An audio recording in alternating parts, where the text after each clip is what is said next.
The town of Oakhaven was a place built of stubbornness and stone, clinging to the high ribs of a mountain range that had little patience for human endeavor. Its people were shaped by the same material as their homes: hard, gray, and resistant to all but the most persistent forces.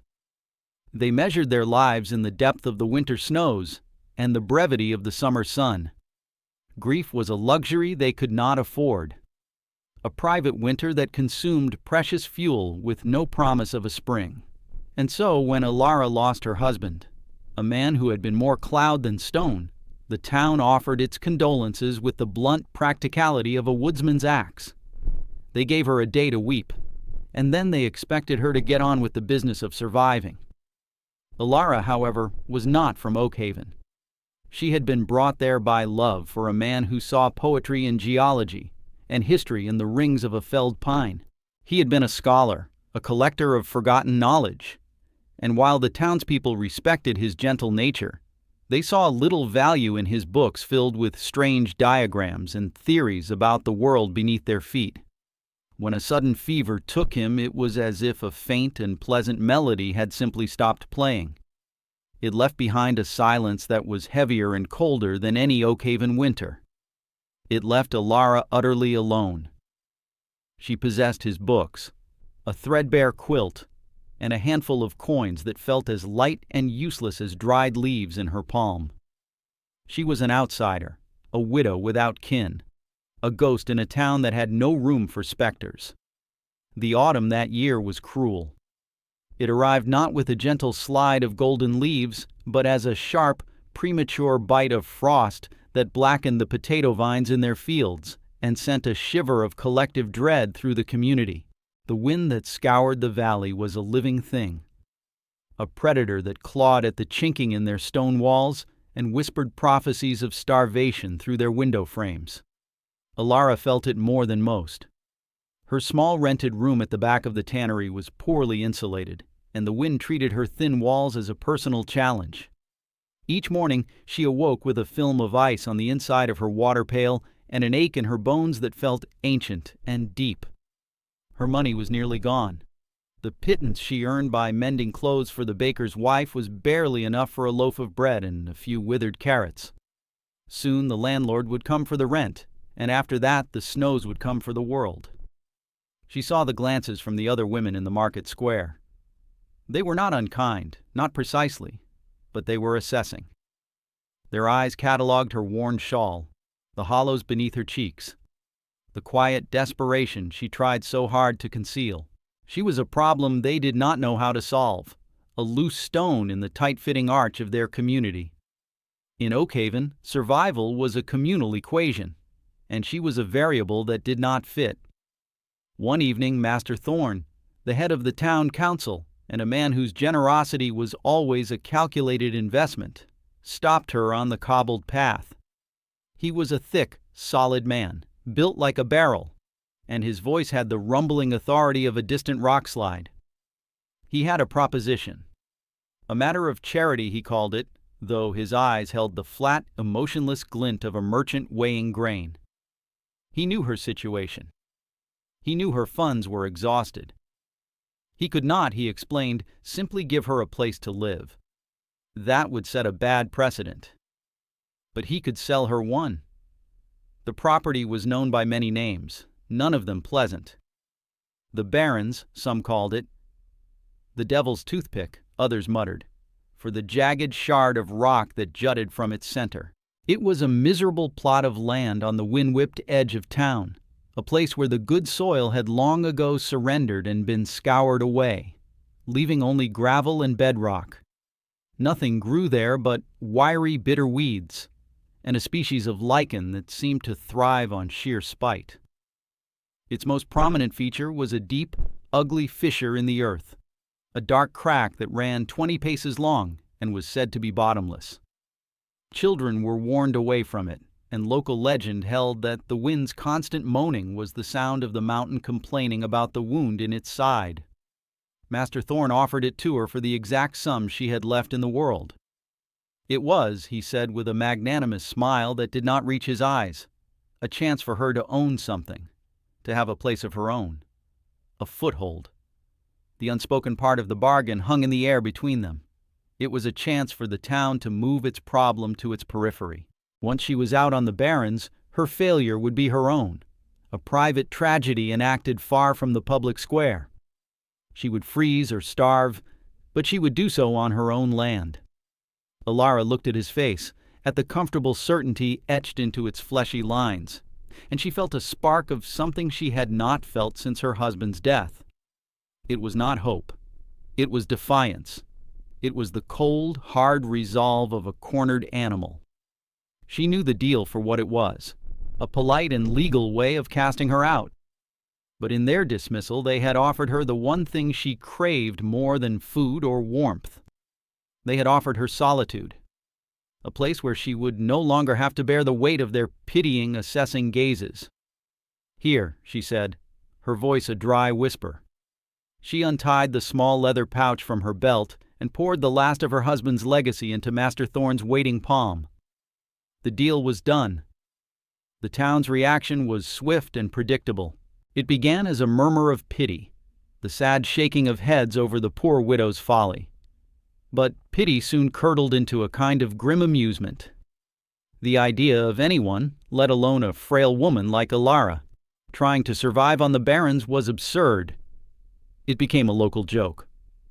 When Silas, the town blacksmith, saw her dragging a few salvaged timbers toward the plot, he put down his hammer and walked over, his face a mask of concerned disbelief. Silas was a man as practical as the iron he shaped.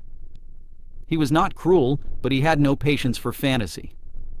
"Alara," he said, his voice gentle but firm, "what are you doing? You cannot build here.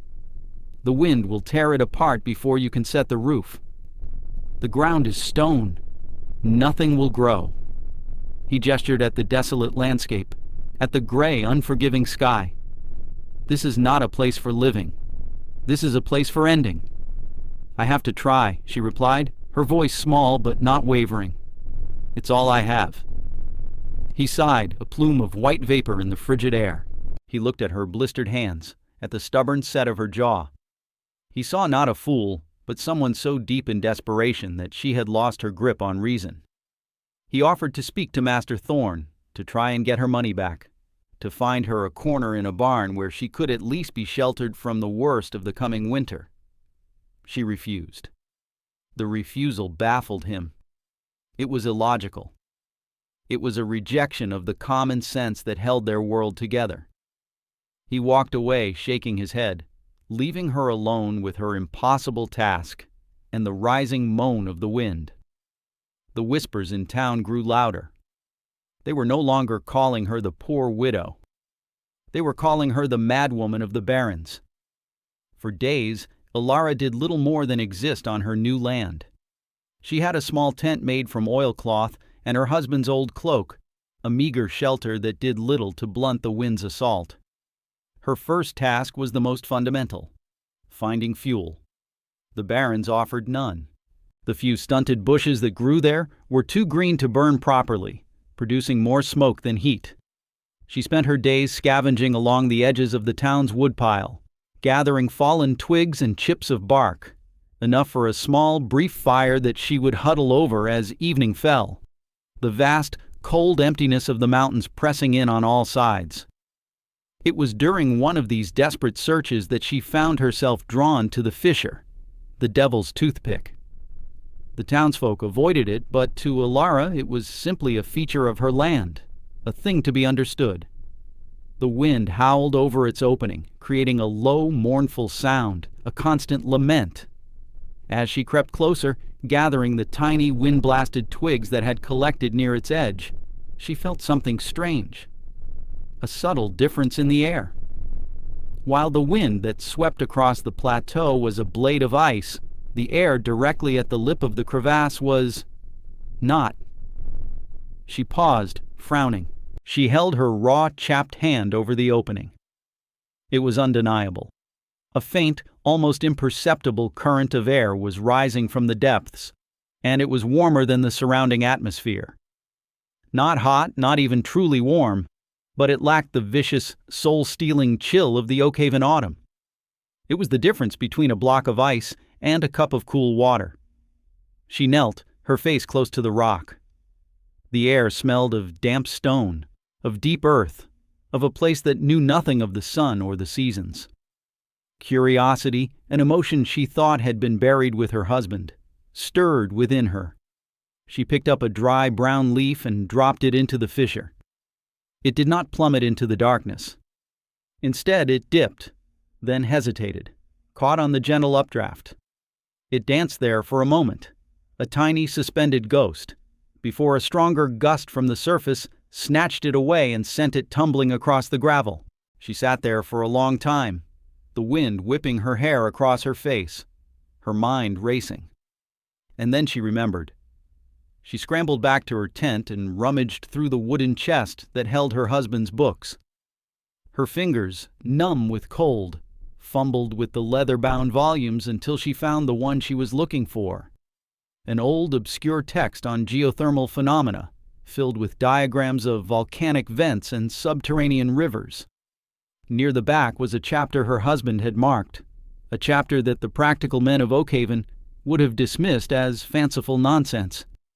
It spoke of earth breaths, places where the planet's deep, residual heat seeped toward the surface. It described how, in certain climates, these vents could create tiny, isolated ecosystems, allowing delicate ferns and mosses to grow in the shelter of a cave mouth, even as a blizzard raged outside. The book called it Winterless Earth. The author theorized that such phenomena could, in theory, be harnessed. An idea, wild and impossible, began to form in her mind. It was a flicker of light in the overwhelming darkness of her predicament. The town saw a cursed, useless crack in the ground. Her husband would have seen a geological wonder.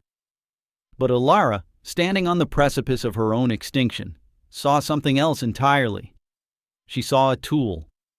The plan that bloomed in her thoughts was born of that single observation and nurtured by the desperation of her circumstances. Everyone in Oakhaven fought the winter. They built thick stone walls to keep it out.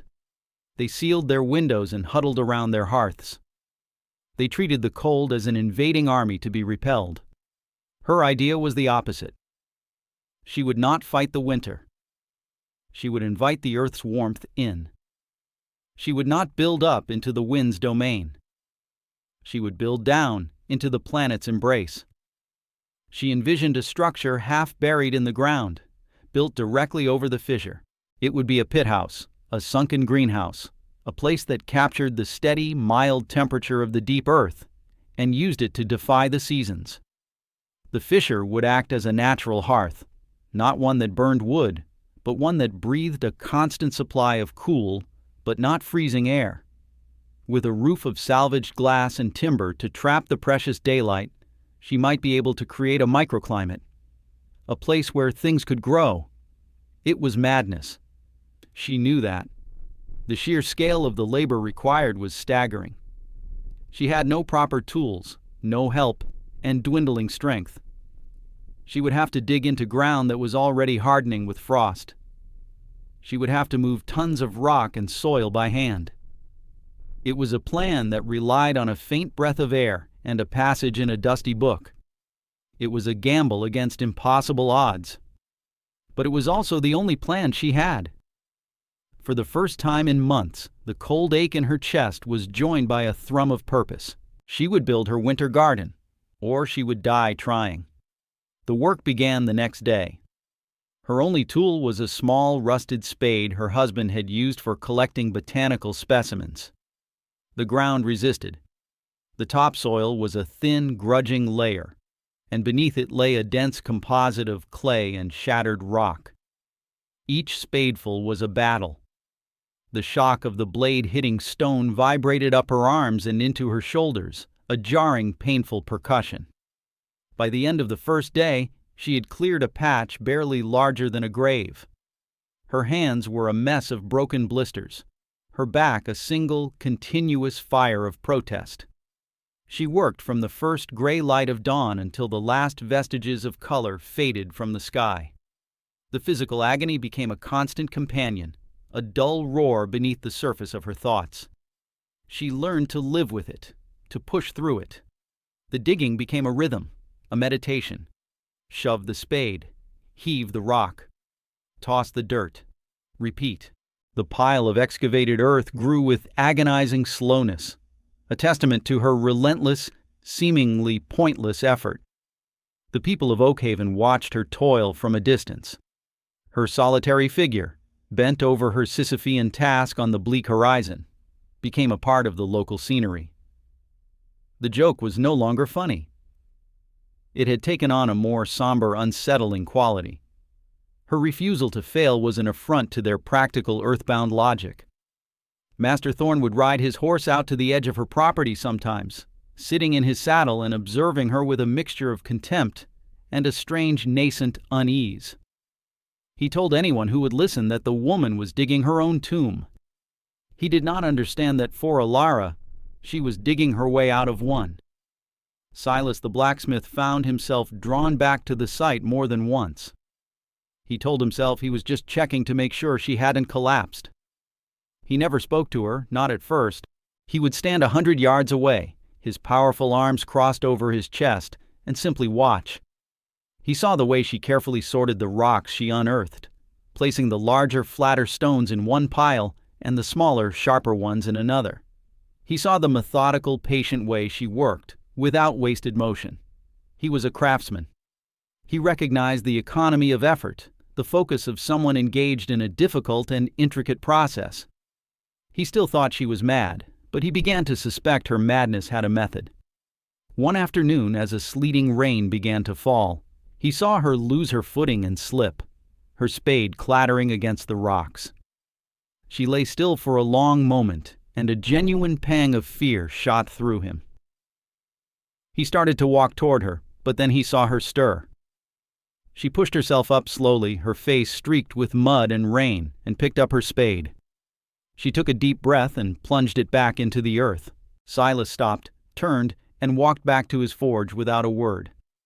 The next morning, a sturdy, iron-shod shovel and a heavy-duty pickaxe were leaning against a rock near her tent. There was no note.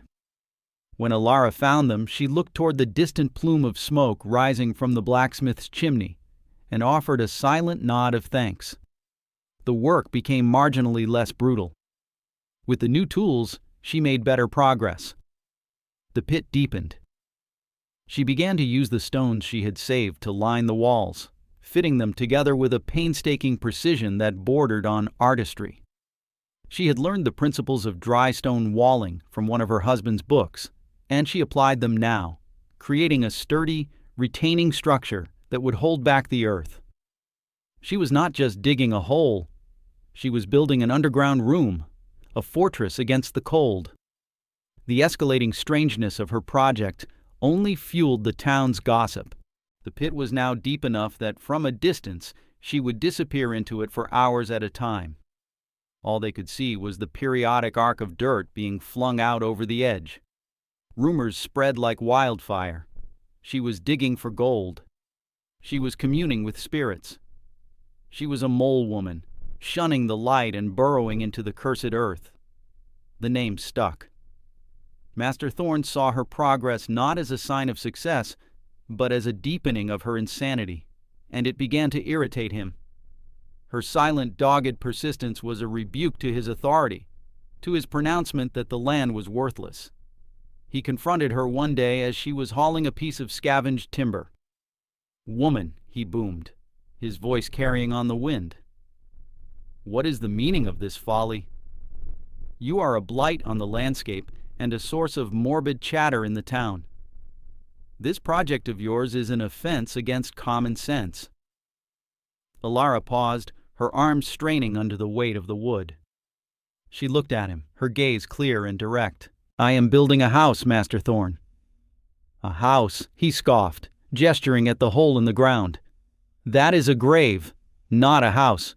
You will die in that hole when the first real snow comes. Abandon this madness. I will give you back half of what you paid for this worthless rock, and you can leave Oakhaven with some dignity." "This is my land," she said, her voice quiet but unyielding. "And this is my home."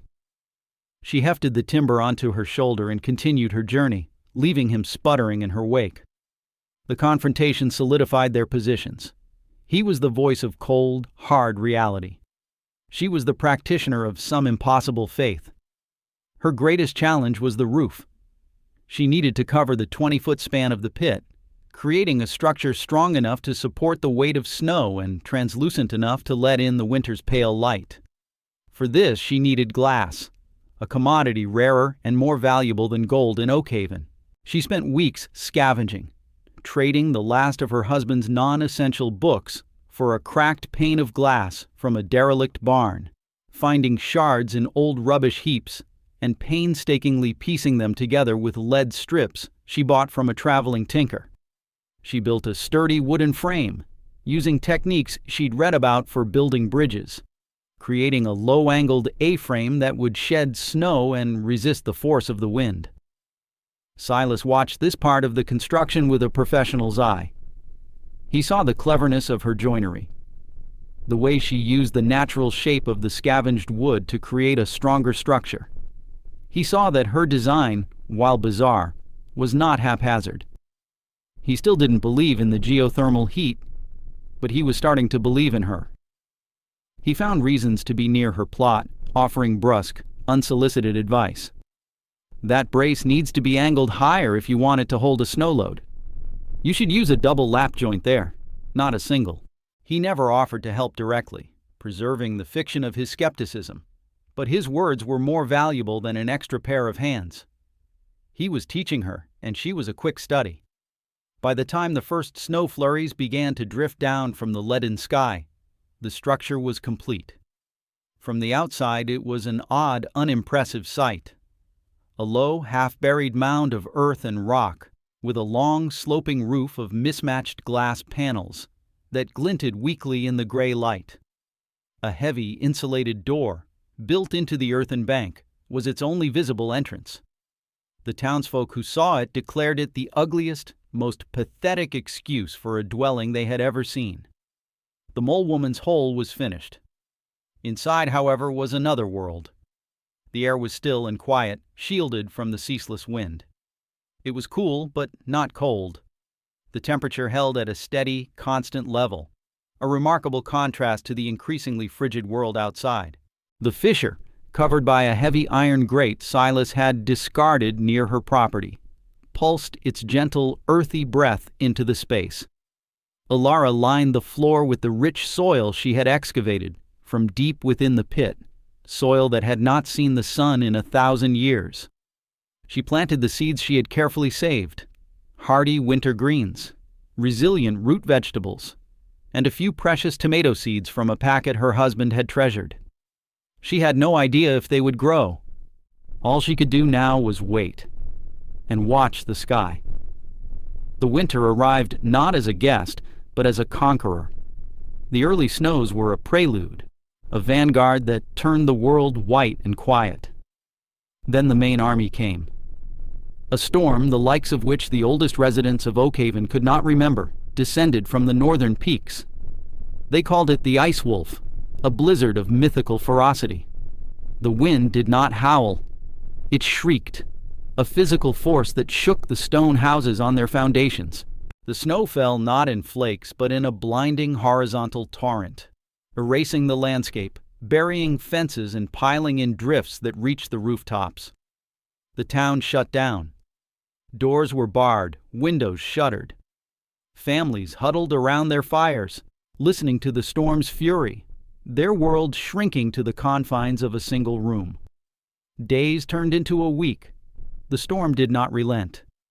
The cold was a physical presence, an entity that seeped through the thickest walls and leached the heat from their hearths. The town's communal storehouse, a proud stone building meant to be impregnable, was the first casualty. A section of its roof, weakened by the constant wind, collapsed under the weight of a massive drift, allowing the killing cold to pour in. The sacks of flour, the barrels of salted meat, the precious stores meant to last them until spring, began to freeze solid. Panic, a cold and quiet thing, began to spread faster than the frost. The root cellars, the last line of defense, were failing. The unprecedented cold penetrated deeper into the earth than ever before. Potatoes turned to icy mush. Carrots became brittle as glass. The carefully hoarded wealth of the harvest was turning to garbage beneath their feet. Master Thorne's own vast cellar, the best stocked in town, was not immune. He watched in horror as his fortune rotted and froze, his authority crumbling with each passing day.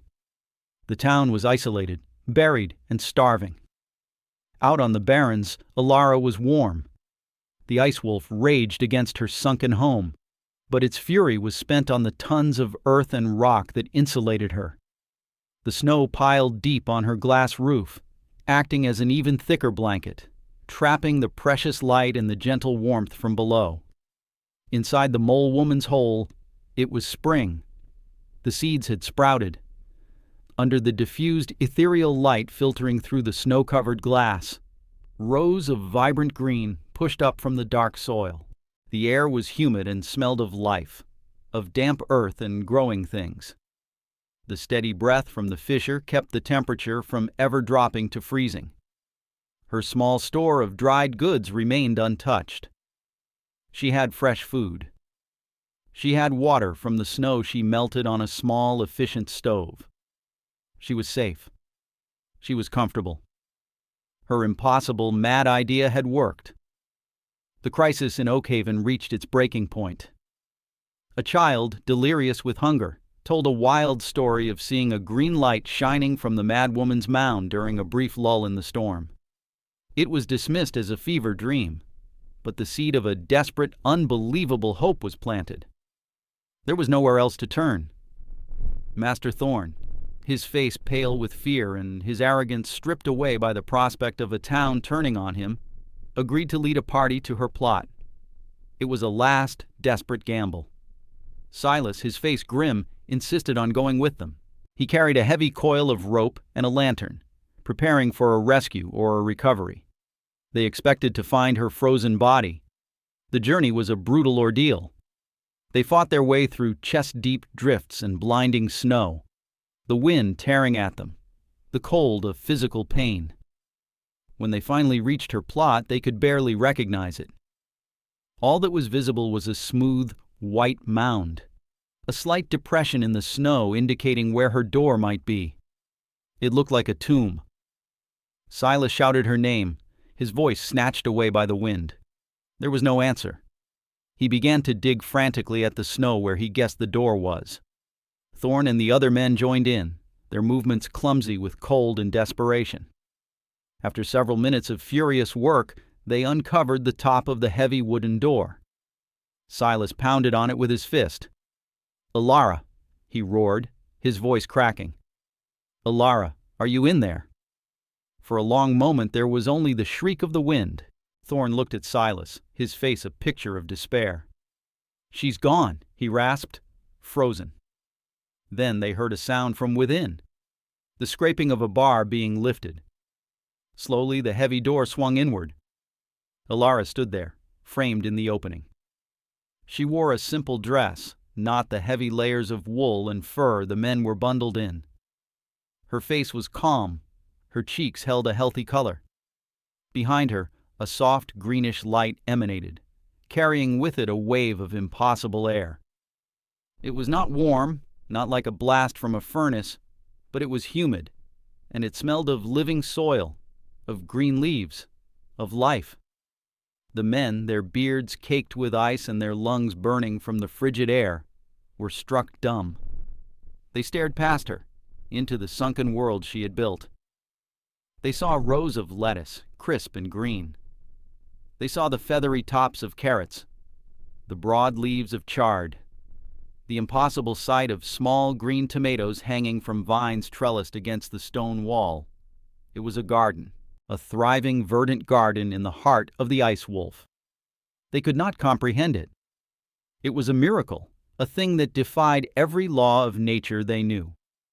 Master Thorne staggered forward, falling to his knees at the threshold, his eyes wide with disbelief. "How?"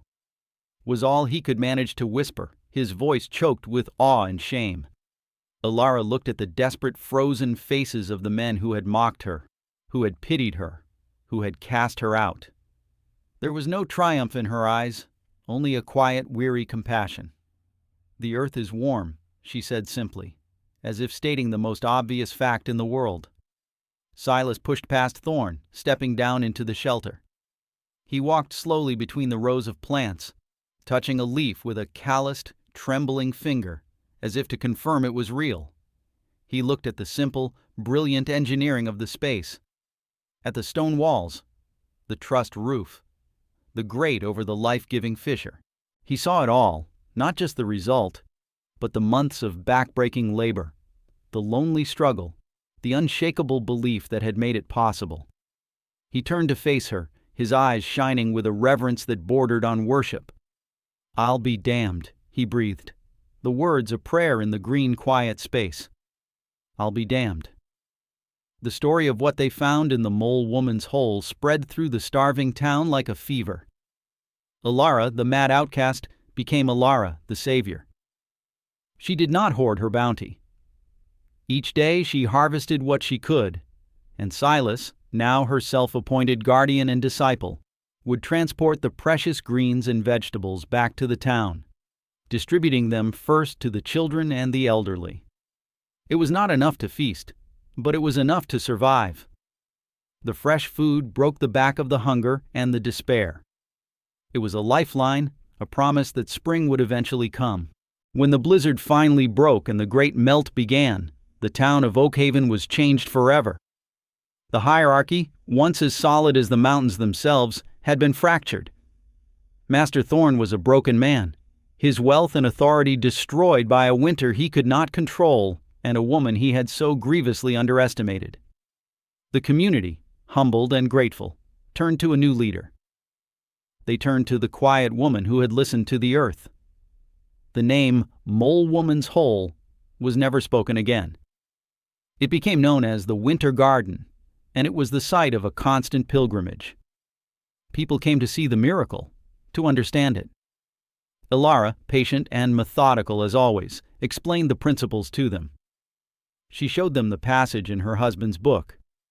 She taught them how to read the land, to look for the subtle signs of the earth's warmth, to work with nature rather than wage war against it.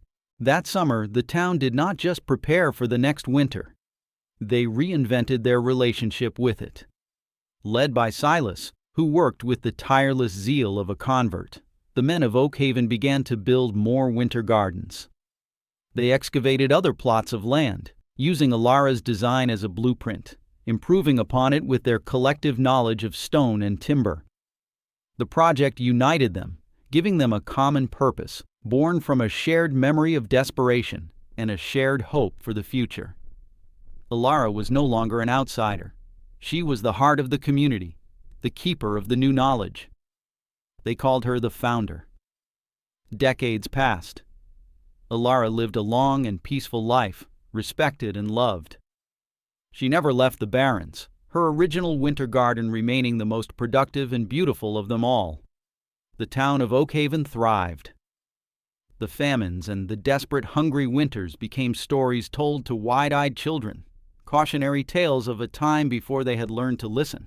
The settlement became famous in the region, a place of improbable abundance known not as Oakhaven, the grim mountain outpost, but as the Verdant Valley, a town that grew green things under the snow.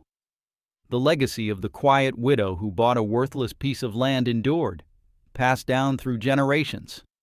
Her story became a foundational myth, a reminder that value is a matter of perception. It served as a lesson that the greatest treasures are often hidden in the places no one else thinks to look, and that the most profound wisdom is often whispered, not shouted. It was a testament to the simple, revolutionary power of seeing the world differently, and to the quiet courage it takes to trust that vision, even when you are all alone, digging in the cold, hard ground. The world is full of noise, of loud and confident voices declaring what is possible and what is foolish. But sometimes salvation is found not in listening to the shouting of the wind, but in feeling the gentle, persistent breath of the earth.